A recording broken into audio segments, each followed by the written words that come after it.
everyone. This is Sarah. Hi, Sarah. Hi, Sarah. Hi, Sarah. Hi, Sarah. Today, Sarah has a story to share with us. Sarah, please begin. When I got here in 2024, I was young. All my short life, I'd lived in this little town. But eventually, like everyone else, I had to flee. And we heard the Villador was still taking people in, so we walked for 40 days and 40 nights. When we got here, they had just closed the gates. So we camped outside the walls like thousands of other people. Infected swarmed us.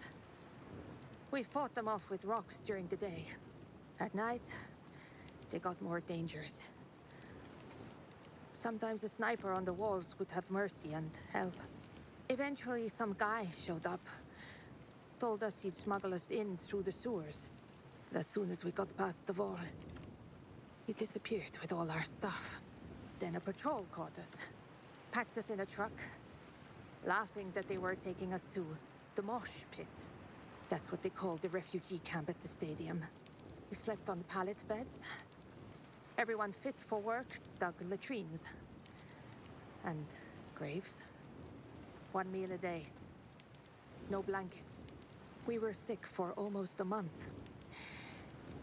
Then Jake got jaundice. Don't know where they buried him. Just me and a 3-year-old son.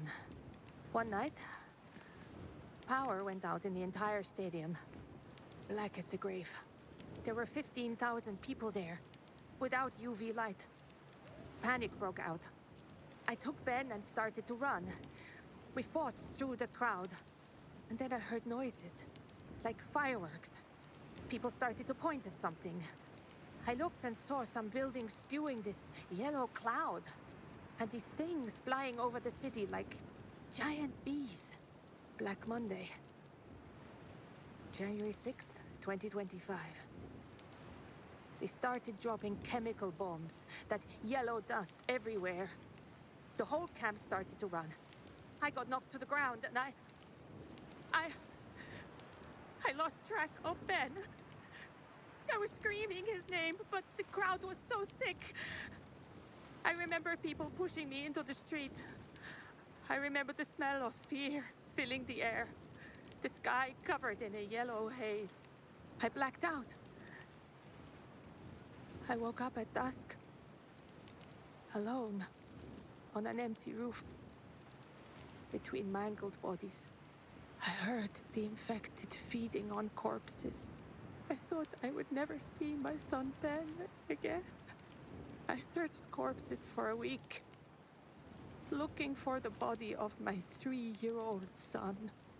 Then, somebody told me the local priest was keeping a list of people who were missing and had been found. Carl. Turned out that Ben had been found by a couple in the stadium crowd when we were pushed into the street. It's okay, hun. Let it out. When I found him, I thought I would die from joy. We had survived. That's what mattered. We survived.